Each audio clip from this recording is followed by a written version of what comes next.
Welcome to our channel. Today we how to transfer email sequences to ActiveCampaign from Mailchimp, full guide step by step clearly.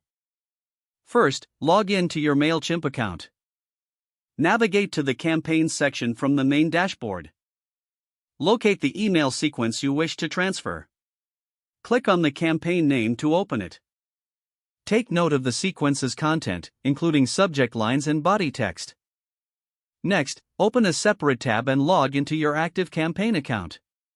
In ActiveCampaign, go to the Automations section. Click on the Create an Automation button.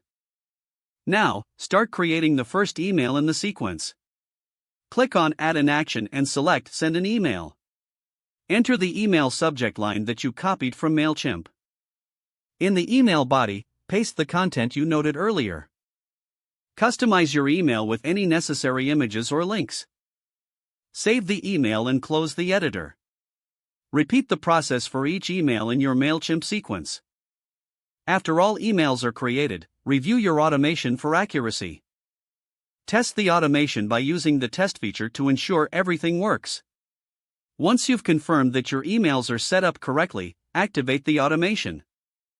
Now, monitor the performance of your email sequence in ActiveCampaign using reports. Adjust your content and timing based on the analytics you gather. Congratulations, you've successfully transferred your email sequences from Mailchimp to ActiveCampaign. If the page does not load, refresh the browser or try again in a private or incognito window.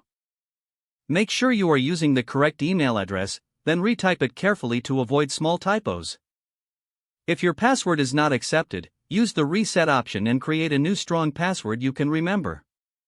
Check your spam folder for verification or security emails, then complete any requested confirmation steps. Enable two-factor authentication if available to improve account security and reduce unauthorized access risk. After signing in, review your profile details so your contact information and settings are accurate and current. If you see an error message, note it down and try again after restarting your device and internet connection.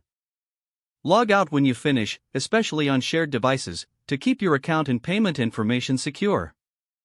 Don't forget to like this video and subscribe to our channel for more step-by-step tech guides.